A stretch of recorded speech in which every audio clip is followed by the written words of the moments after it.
1970년대에 지어진 서울 강북구의 조용한 주택가, 그 안에 단독주택에 혼자 사시는 이철현 할아버지의 이야기로 시작해볼까요? 올해 72세가 되신 이철현 할아버지는 일생 동안 열심히 일하며 세 자녀를 키워오셨습니다. 젊었을 땐 작은 철물점을 운영하셨고 나이가 든 후엔 아파트 경비원으로 일하면서 자식들을 키워오셨습니다. 5년 전에 아내와 사별하고도 혼자서 잘 지내셨습니다. 노인정에서 같이 장기도 두고 매일 아침에 동네 산책도 하고 복지관에서 하는 프로그램에도 잘 참여하셨습니다. 하지만 최근엔 건강이 갑자기 나빠지셨습니다. 평소 앓고 있던 관절염이 더 심해졌고 가끔씩은 기억력이 오락가락하기도 했습니다. 혈압약을 제때 먹어야 하는데 잃어버리는 날들이 자주 생겼고 집에 가스불을 켜고 왔다는 걸 잊어버리는 일이 자주 일어났습니다. 아이고, 내가 이제 정말 늙었나 보다. 이철현 할아버지는 이런 일들이 생길 때마다 깊은 푸념을 늘어놓습니다. 그러던 어느 날 이철현 할아버지는 아침 식사를 하다 바닥에 숟가락을 떨어뜨렸습니다. 몸을 굽혀 주우려 했지만 허리가 아파 엎드린 채로 일어나지 못했어요. 바닥에 엎드린 채로 30분 정도가 지났을 때 다행히 그때 큰 아들 진수씨가 엎드려 있는 할아버지를 발견했죠. 아버지, 왜 이러고 계신 거예요? 괜찮으세요? 진수씨는 놀란 채로 아버지를 일으켜 드렸습니다. 그 모습을 보며 이철현 할아버지는 처음으로 자신이 나이가 들었다는 걸 깨달았죠. 아이고, 요새 몸이 예전 같지 않은 걸 보면 내가 이제 정말 늙었나 보다. 주말에 세 자녀가 모두 이철현 할아버지 댁에 모여 아버지를 어떻게 모실지 의논하기 시작했습니다. 큰아들 진수는 대기업 중간 관리자로 항상 바쁜 일정에 시달리고 있었어요. 그는 아버지를 요양원에 모시는 것이 가장 안전하다고 주장했습니다. 아버지 요양원에 가시면 거기 있는 간호사분들이 24시간 종일 계시기도 하고 좋은 의료 서비스도 받을 수 있으니 거기 가서 계시는 게 맞는 것 같아요. 저희들이 자주 찾아뵙기도 힘들기도 하고 제일 안전한 것 같아요. 중학교 교사로 일하는 작은 아들 진호는 시간적인 여유가 좀 있는 편이었습니다. 진호는 고개를 저으며 말하길, 형, 그래도 아버지를 종일 남의 손에 맡기는 건 좀 그렇지 않아? 우리가 돌아가면서 모시는 것도 좋을 것 같은데? 아버지 어떠세요? 그래도 아버지에게 익숙한 곳에서 지내시는 게 더 편할 것 같지 않으세요? 두 아이를 키우는 주부인 막내딸 진이는 두 오빠와 생각이 달랐습니다. 아버지는 내가 어렸을 때부터 나와 가장 가까이 지냈으니까 우리 집에서 모시는 게 어때? 남편이랑 애들도 좋다. 그러고 우리 집에 오셔서 손주들이랑 같이 지내요, 아버지. 세 자녀의 말을 모두 들었던 이철현 할아버지는 한숨을 쉬며 말했습니다. 그냥 관두거라. 내가 너희들에게 짐만 되는 것 같구나. 그냥 내가 알아서 할 테니까 너희는 너희 살 길 찾거라. 각자의 생각과 상황이 다르다 보니 집에 모두 모인 자녀들은 쉽게 결론을 내지 못했습니다.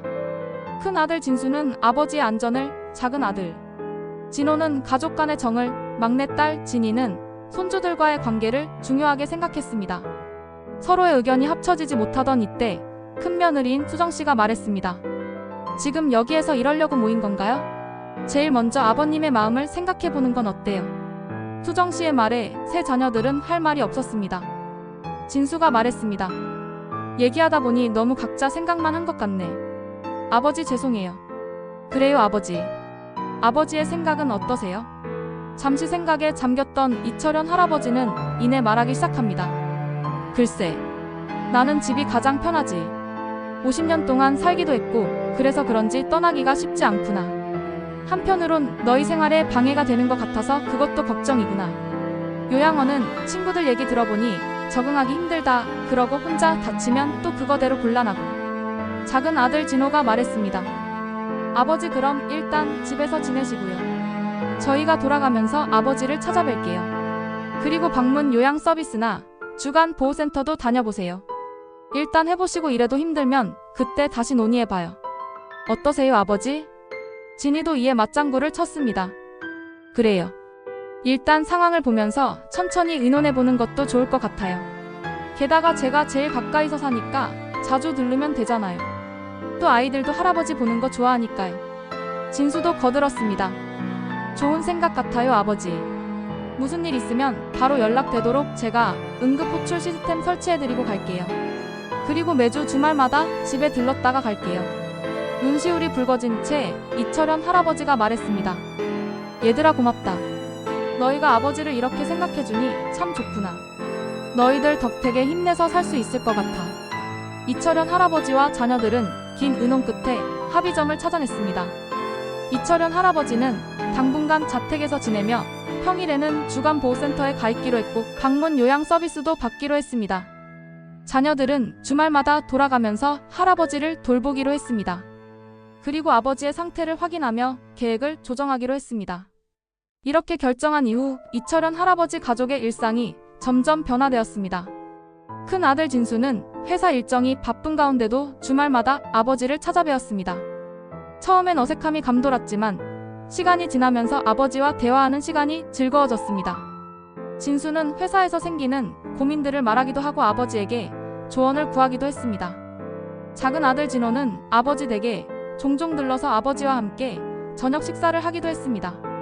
진호는 학교에서 공부하는 학생들에 대한 얘기들을 아버지에게 들려드리기도 했습니다. 얘기를 듣던 이철현 할아버지의 얼굴에서 즐거움이 느껴졌습니다.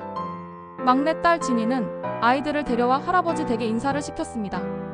평소 손주를 좋아하던 이철현 할아버지는 집에 찾아오는 손주들을 보며 늘 미소를 지었습니다. 손주들이 무슨 놀이를 할까 물어보면 할아버지는 할아버지가 어렸을 때 했던 놀이를 가르쳐 주겠다며 딱지치기나 공기놀이를 가르쳐 주기도 했습니다. 아이들은 할아버지와 놀며 행복해했습니다. 물론 모든 게 순탄하지만은 않았습니다. 가끔은 일정이 겹치기도 하고 예상치 못한 상황이 발생하기도 했죠. 어느 날 진수가 급한 출장으로 아버지를 방문하지 못하게 되었습니다. 그는 죄책감에 시달렸지만 진호와 진이가 서로 연락하여 일정을 조정했습니다. 진호가 금요일 저녁에 들르고 진이가 토요일에 아이들과 함께 방문하기로 했죠. 이 모든 것이 처음부터 순탄치만은 않았습니다. 가끔은 일정이 꼬이기도 해서 예상치 못하게 상황이 흘러가기도 했죠. 진수가 급하게 출장을 가게 되는 날이 생겨 아버지를 방문하지 못하게 될 때도 있었습니다. 진수는 죄책감에 시달리기도 했지만 동생 진호와 진이와 연락해 일정을 조정하기도 했습니다. 어느 날에는 이철현 할아버지의 허리 통증 때문에 진이가 급히 달려와 동네에 있는 병원에 데려가서 진료를 받기도 했습니다.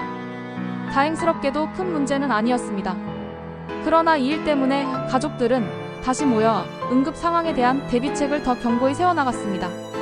시간이 조금씩 지나면서 이철현 할아버지의 건강은 더욱더 좋아지고 있었습니다. 가족들의 관심과 규칙적인 식사와 운동 덕분이었죠. 평일마다 방문한 주간보호센터에서 새로운 친구들이 생겼고 센터에서 수업 중인 미술 활동에도 열중했습니다. 손주들에게 자신이 그린 그림을 보여주며 이철현 할아버지는 내가 이 나이에 그림을 그리게 되다니 라며 자랑을 하곤 하셨습니다. 6개월 후 이철현 할아버지의 가족은 다시 모였습니다. 하지만 전과는 다른 모습이었습니다. 전에는 걱정이 많았던 모임이었지만 지금은 웃음꽃이 피는 모임으로 변화가 된 것입니다. 이철현 할아버지는 너희들이 있어 정말 행복하구나. 너희들 이렇게 바쁜데도 찾아와서 아버지는 이렇게 잘 지낼 수 있었다. 너희들에게 정말로 고맙구나. 그런 할아버지의 모습을 본 후 자녀들의 눈시울은 붉어졌습니다. 가족들은 이런 과정을 통해 가족들의 소중함, 의미를 알게 되었습니다. 그들은 전보다 더욱 끈끈해졌고 이해하게 되었습니다. 큰 아들 진수가 말했습니다. 아버지 덕분에 저희들이 가족에 대해 더 생각해보는 계기가 됐어요. 하루 종일 일만 하다가 이번 일을 통해서 가족의 소중함을 깊이 깨닫게 됐어요. 요새는 주말이 기다려진다니까요. 아버지와 얘기하는 시간이 참 좋아요. 작은 아들 진호도 말했습니다. 맞아요. 요새 제 수업에서 가족의 중요성에 대해서 자주 얘기하고 있어요. 우리 가족 얘기는 더욱 좋은 본보기인 것 같아요. 아버지와 같이 시간을 보내다 보니 어린 시절도 많이 생각하고 그때 아버지가 얼마나 힘드셨을지가 이해돼요. 아버지의 손을 꼭 잡으며 막내딸 진이가 말했습니다. 아버지 덕분에 아이들이 정말 많이 배우고 있어요. 인생의 지혜와 어른을 공경하는 법도 배우고 있어요. 요새는 우리 큰애가 학교에서 할아버지에 대한 글짓기를 하는데 선생님이 너무 감동적이라고 하셨대요. 이철현 할아버지는 미소를 지으며 말했습니다. 다들 서로 의지하면서 사는 거야. 다들 그러면서 늙어가는 거지. 우리 가족들 모두 서로 의지하면서 행복하고 건강하게 지냈으면 좋겠구나. 이철현 씨 가족의 일상은 그 후로도 계속되었습니다. 그 가운데서도 여전히 어려운 순간도 있었습니다. 이철현 할아버지의 건강이 악화되어서 병원에 입원하기도 했었고 자녀들의 서로 간의 의견 차이로 싸우기도 했습니다. 하지만 그럴수록 자녀들은 서로를 이해하고 함께 문제를 해결해 나갔습니다. 1년이 지난 후 이철현 할아버지의 73번째 생일날 온 가족이 모여 앉았습니다. 할아버지를 위해서 손주들은 직접 그린 그림을 선물했고 할아버지의 세 자녀도 각자 선물을 준비했습니다. 진수는 LP판을, 진호는 털슬리퍼를, 진이는 손수 떠왔던 목도리를 선물했습니다. 이철현 할아버지는 눈시울을 붉히며 말씀하셨습니다. 내가 이렇게 행복할 줄이야. 너희들이 있어 참 좋구나. 앞으로 더 건강하게 살아서 너희들 걱정 안 끼치고 오래오래 함께 지내고 싶어. 눈시울이 붉어진 이철현 할아버지는 행복해하며 말했습니다.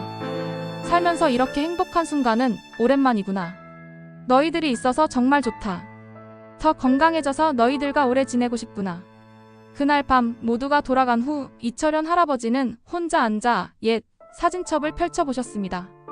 젊은 시절 아내와 찍은 사진, 아이들이 어렸을 때의 모습, 그리고 최근에 찍은 가족 사진까지 한 장 한 장 넘기며 그는 생각했습니다. 인생이란 참 신기한 거구나.